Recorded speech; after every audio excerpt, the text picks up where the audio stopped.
Hi everyone, hope you're doing lovely. Emerin here, Nachibende, once again. Yeah, so this week we are going to talk about monitoring spirits. Mhm. So we're going to do reference to two scriptures, that is Psalms 121 and First Corinthians chapter 2, verse 12 to 16. So what are these monitoring spirits? These are spirits that the devil sends to monitor your progress, to monitor the gifts that God is blessing you with. You know, the devil is always jealous of humans, because humans are God's like favorites, who are created in God's image and all that. So the devil is always jealous of what we can get, of what we have, of what we've been blessed with. But then he doesn't have the Holy Spirit. He doesn't have the Spirit of Jesus Christ that can obtain some of these things. So, he doesn't have the Spirit to enable him know the good things that are going to happen to us. So he doesn't have the Spirit to be aware or to steal. He cannot steal what he doesn't know. That is when he sends in the monitoring spirits, so that he gets to know, oh my God, Emerin is progressing. Then he grabs that. He grabs that. So monitoring spirits are those agents that the devil uses to track you, to track your progress, to track what he wants to steal, what he can steal. He doesn't even know what he wants. The devil is a confused confuser. Anyway, have you ever been in a situation where everything is going on right, like this progress is really, really on track, and nothing can ever go wrong, but then somehow, somewhere, maybe you let it out, or you talk about it and something wrong happens, or maybe it just shuts down. Those may be that a monitoring spirit might have tapped in. So what do we see about monitoring spirits in the Bible?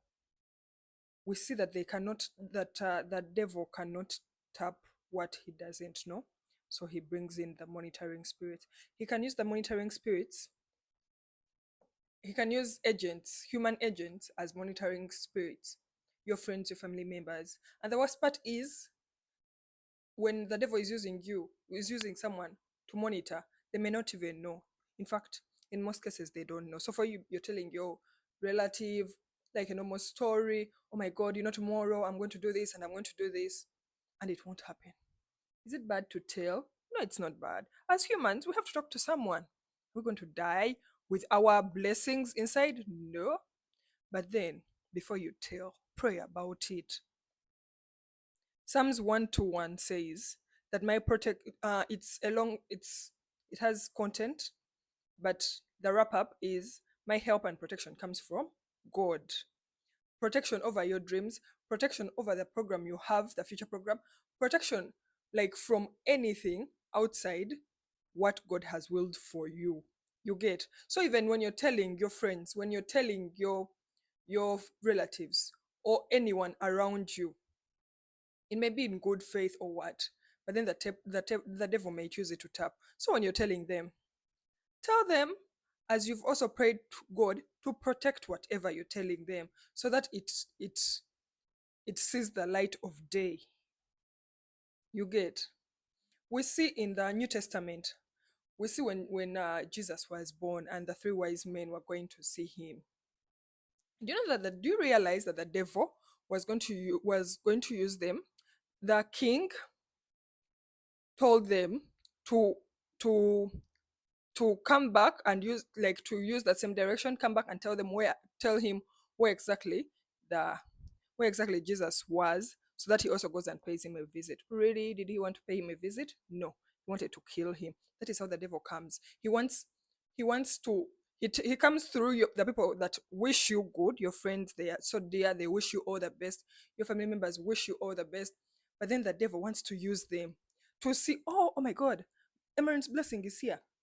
So he tells him, diverts their mind with jealousy, envy, bad intentions, and then uses it against you.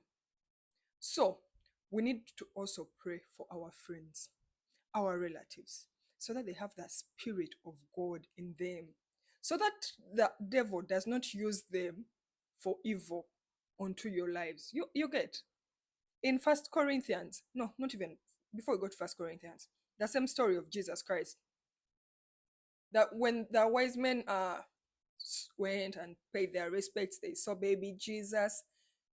They did not go back to the king to report. They used a different direction.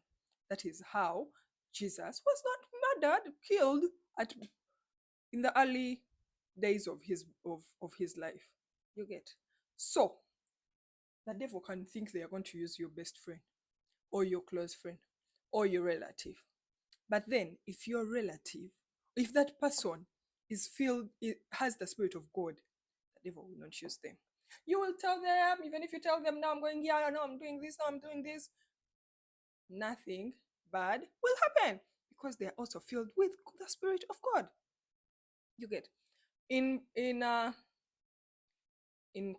we always have in Kampala in Uganda, it is known that we do not speak. We would, like, it's not good to tell when you're pregnant. You shouldn't tell everyone that you're pregnant. People may pray against your pregnancy. People may bewitch you. People may speak evil on your blessing. All those things. When I have the spirit of God with me, and I have prayed for my relatives and my friends to also be filled with the spirit of God, which I always do.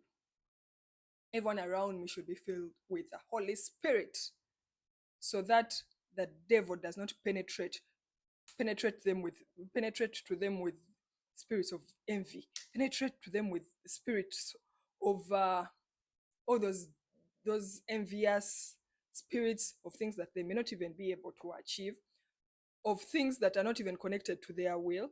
The devil is just using them. So just protect them through prayer. As you protect yourself, also protect your friends. We see in 1 Corinthians chapter 2, verse 12 to 16, it's telling us that we need to always ask for the wisdom of God and for the spirit of Jesus Christ. Because if we have the spirit of Jesus Christ, it advises our minds. And when your friends are advised in the mind, when your relatives are advised in the mind, advised by the spirit of Jesus Christ, trust me, that spirit of the evil spirits cannot penetrate. No, they will be happy for you when you're happy. When you're sad, they will try to do all they can do to make you happy. So tell me, how is the devil going to achieve? No way. You're going to be untouchable. Even in the spiritual realm, you're going to be untouchable because you have the spirit of God, because you have guarded your friends and your relatives with the spirit of Jesus Christ. That is how good God is. He even gives us ways of wrapping up ourselves from the devil. In 1 Corinthians 2, chapter 2, verse 14, it simply tells us that whoever has the spirit, whoever is in the spirit, can receive the gifts of God's spirit. So all the spirits of all the gifts of being with God, all the blessings, you can receive them because you're God's favorite creature. You're created in his image, and now you are in his spirit. You're using his wisdom. You're going according to his counsel. So you're going to be gifted with all the gifts that come with being a favorite. And the devil will not tap. No, they will not tap. Because the devil wants us to be miserable. You're there planning something good for yourself and you cannot tell anyone. Can you imagine? Because you're scared. The devil, oh my God, the devil. No, the devil will not attack us. The devil will not use our plans against us. That every good plan we have is going to come to light because we are guarded and protected by the Spirit of God. And we will inform our friends, we will inform our relatives because they have to be happy for us. The devil wants us to keep quiet until it's time for the testimony. We will be happy in the process. We will be happy when it's time for the testimony. That's it. That's all I had this week. Bye bye. Have a blessed week.